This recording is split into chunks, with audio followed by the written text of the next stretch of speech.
Welcome to E-Bible Fellowship's Bible Study. In this series of Bible studies, we'll be taking a closer look at the Bible's evidence for the completion of the prolonged Judgment Day and the end of the world occurring in the year 2033.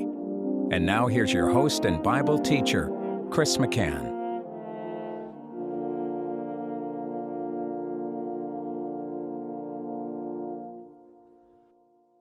Welcome to E-Bible Fellowship's Bible Study in our ongoing series regarding biblical evidence for the end in 2033. This is study number 19, and we're going to look at the history of the world from its beginning. And we know the beginning, we know the year that God created the world, because the Lord has placed in the Bible, within the Bible, a biblical calendar. And it goes all the way from Adam, and we can trace it down and come to perfect dates, accurate dates throughout biblical history, through the nation of Israel's history. And we come down to the destruction of Judah. We know the year, and we can project it into the future, to the birth of Christ in 7 BC, to the death of Christ on the cross in 33 AD, and so forth. God has provided this information for us because he knew that it would be essential for arriving at accurate time information when we would reach the end stage of Earth's history, which we have now done. Let's go to a verse in Deuteronomy chapter 32. Deuteronomy 32, and I'll start reading in verse 7. We'll read verses 7 and 8. Remember the days of old, consider the years of many generations. Ask thy father, and he will show thee, thy elders, and they will tell thee. When the Most High divided to the nations their inheritance, when he separated the sons of Adam, he set the bounds of the people according to the number of the children of Israel. And I'll stop there. We're told the Most High, who is God Almighty, the God of the Bible, when the Most High divided to the nations their inheritance. And just so we know what that means, the Lord continues when he separated the sons of Adam. So we should not think that this has to do with just the people of God only, but it has to do with all the sons of Adam, or all the descendants of Adam, all mankind. And again, the Most High divided to the nations their inheritance. What is the inheritance of mankind? That is, of the unsaved people that populate the nations of the world. Do they have an inheritance? Has God given them any inheritance? We know he's given an inheritance to his chosen people, to the elect.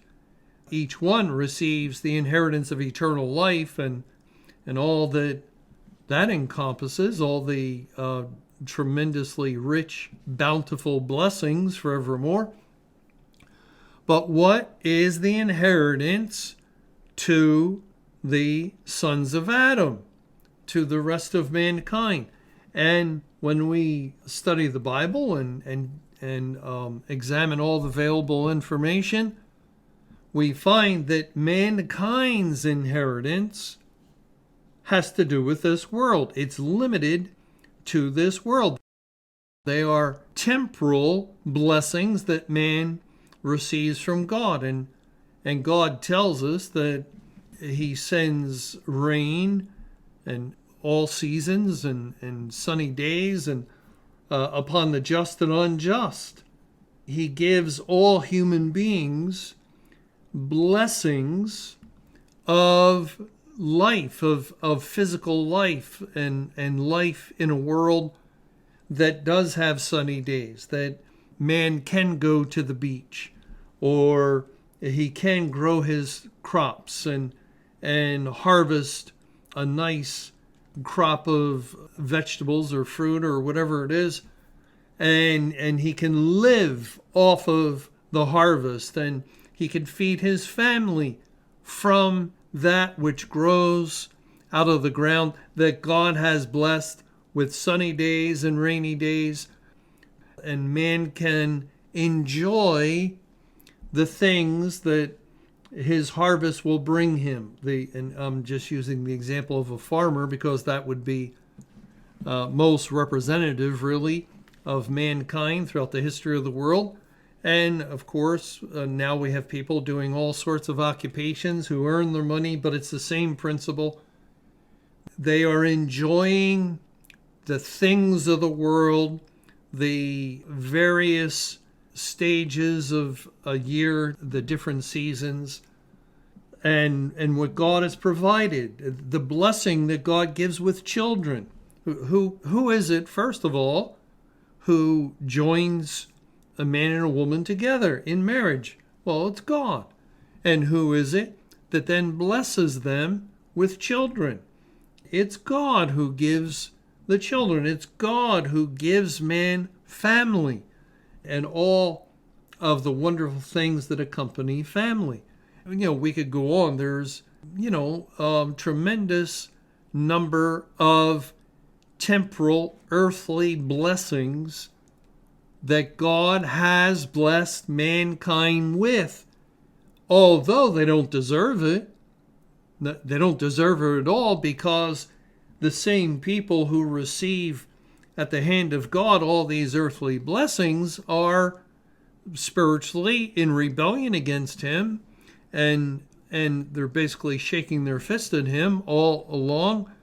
Yet God is a good God and a merciful God, gracious and kind, and so he still provides for people to enjoy the earth. And not only that, not only in time past, but even now, even at a time wherein we have learned from the Bible that it is Judgment Day, that the world's day of appearing before God the judge has come. It is the time of the outpouring of the wrath of God. God is punishing the inhabitants of the earth with a spiritual judgment at this time. And nonetheless, even now, even in the day of his wrath, the day that all that awful language of the Bible warned about, and just horrible and frightening language that we have read, and still there can be a sunny day. Still the seasons are changing, and man sows his seed, and the rain falls, and the Lord prospers it, and it grows into a fruitful harvest, and God is still providing these earthly temporal blessings, although he is troubling man, we would have to say, in all the nations across the face of the earth throughout in various ways, and part of the trouble is economic, and it could impact crops and harvest. But when we consider this is the day of God's wrath, the nations have been turned into hell. This is what the Bible has always foretold concerning mankind suffering in hell. This is hell. The world has been turned into an enormous graveyard because God shut the door of heaven and ended his salvation program, and effectively he sealed the fate of all sinners who were in their sin, all whom he did not save. And nonetheless, there's peaceful moments There are good moments, and some still have families, and they enjoy being with their wives or husbands and children, and friends, and they can enjoy a good meal. They can enjoy a nice vacation. What a merciful God! What a kind God! And we still have people who speak against him as though he were some kind of monster, when they don't realize it's man who's the monster. It's man who is the rebellious one against his creator, that has brought all the evil, all the wickedness, and all the misery that accompanies that to the world throughout its history. Not God. God is a just and good God, and even those in outright rebellion against him, he has given an inheritance. And that's what this verse is telling us. When the Most High divided to the nations their inheritance, when he separated the sons of Adam, he set the bounds of the people according to the number of the children of Israel. Now, what could that mean? To set the bounds of the people. And again, who's in view? The sons of Adam. The sons of Adam. The word bounds is also found in Psalm 74 in verse 17. Psalm 74. We read in verse 17, and here it's translated as borders. It says, "Thou hast set all the borders of the earth. Thou hast made summer and winter." And that's a significant final phrase there. Thou hast made summer and winter. If we go to Zechariah 14, we find God join summer and winter together in the context of Christ's coming. It says at the end of verse 5 in Zechariah 14, "Jehovah my God shall come, and all the saints with thee." And then in verse 8, "And it shall be in that day that living waters shall go out from Jerusalem, half of them toward the former sea," or the eastern sea, "and half of them toward the hinder sea. In summer and in winter shall it be." So the Lord relates summer and winter to the time of the end. And that fits in with the first part of this statement, Psalm 74:17, "Thou hast set all the borders of the earth. Thou hast made summer and winter." Summer and winter, because the Lord speaks of it at the time of the end of the world, is akin to a border or a bound for the earth, a bound for the people, the sons of Adam. It is the limit, in other words. That's what a border is. If you have a property border, or a nation has a border that signifies, well, on this side of that border is our nation, the other side is another nation. It's the limit of the nation. And here, it's the limitation that God has placed upon the sons of Adam, mankind. Well, that's very interesting. What else can we learn about this? Well, let's go back to Deuteronomy 32:8. He set the bounds, or the borders of the people, according to the number of the children of Israel. Now we have another question to ask and try and figure out. The number of the children of Israel, which number would that be? Is it the number of the total number of Israelites? We do find a couple of times that in the book of Numbers, God numbered Israel when they came out of Egypt, and then later, after they had gone through the wilderness sojourn, the 40 years, he numbered them again. No, No, it can't be that, because this is really telling us about time. The bounds of the people being according to the number of the children of Israel has to do with a time number, or a number that would identify with some sort of timeline or way of calculating years. And if you take the number of all Israel, 600 and some thousand, I think was the census, you're not going to be able to use that in any way to come to a timeline. No, it's not that, but there's another children of Israel, and this would be, or would have to be, more along the lines of what God is referring to, because there are the tribes of the children of Israel. And the tribes of the children of Israel, you might be thinking, well, there's 12 tribes, and that's true. Jacob had 12 sons. 12 sons who are the children of Israel, and Jacob had his name changed to Israel. So literally the children of Israel would number 12. 12, the 12 tribes of Israel. And the Bible makes many references to the 12 tribes. 12 tribes.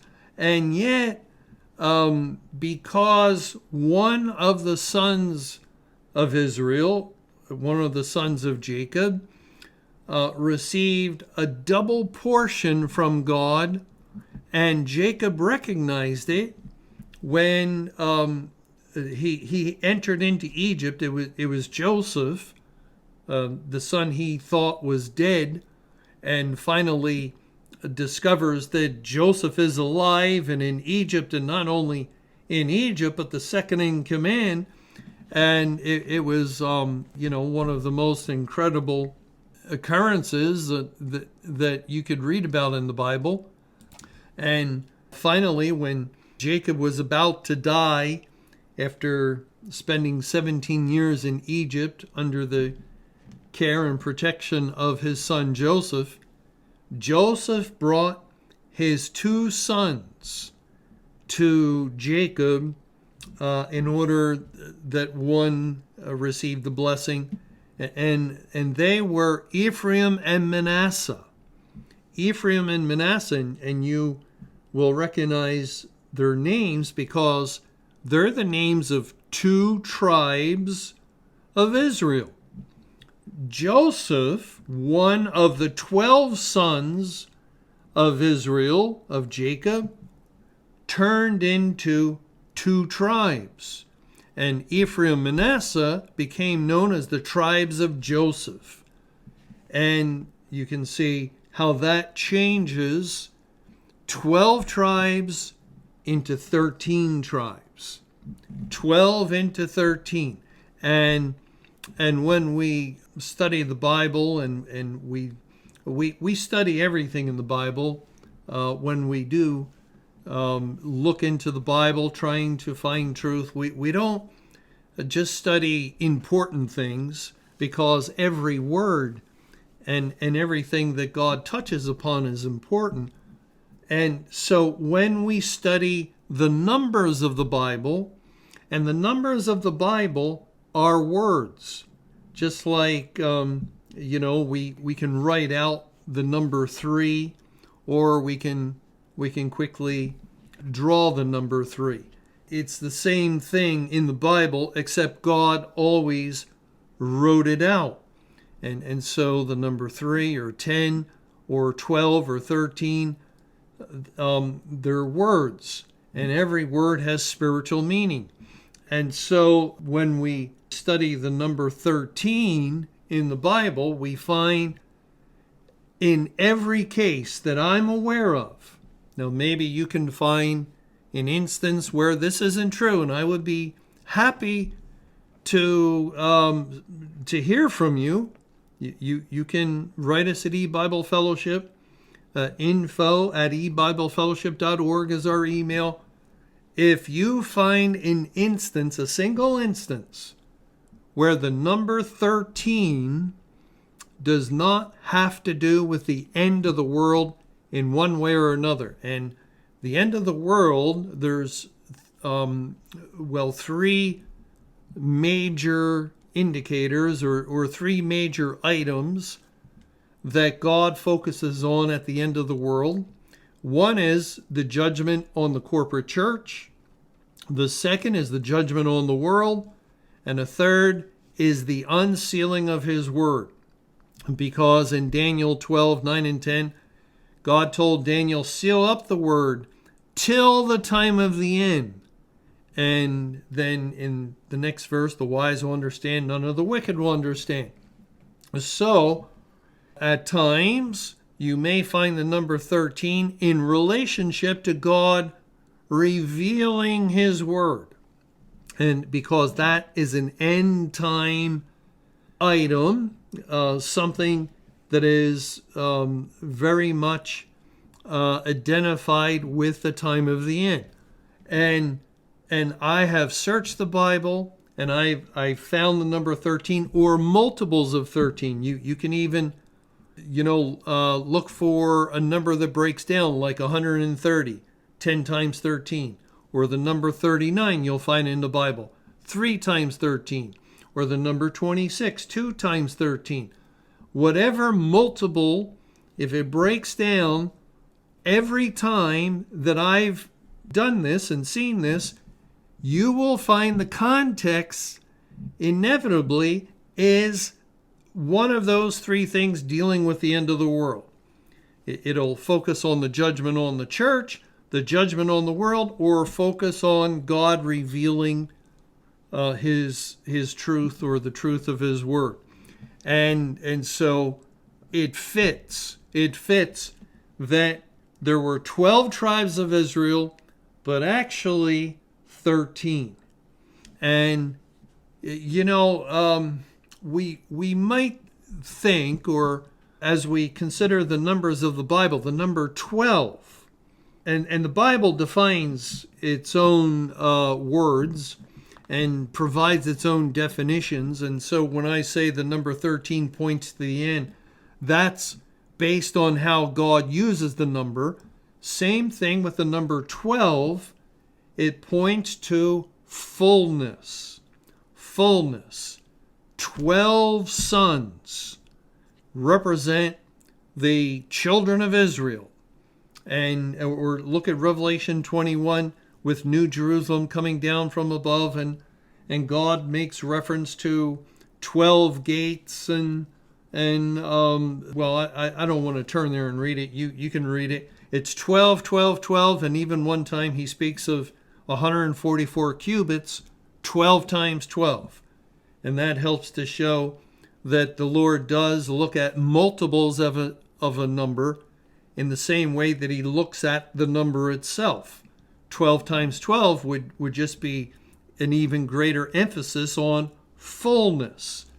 And in Revelation 21, it's the fullness of the city that consists of everyone he has saved. It is the complete number, the total number. All of the elect are really in view with that city coming down from above, the fullness of them.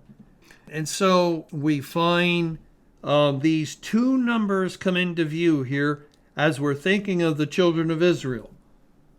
The number 12 tribes, yet actually 13 tribes. And if you've never thought along these lines before, never considered these things, God has some surprises like this in store for you. For instance, we know Israel were the Old Testament people of God. The ones that he dealt with, they were his outward representatives on the earth. There was no other nation, just Israel for their time period. And then in the New Testament era, God began dealing with the New Testament churches and congregations. And how did the New Testament church begin? Well, the Lord Jesus Christ selected 12 apostles, the 12 apostles of the Lamb.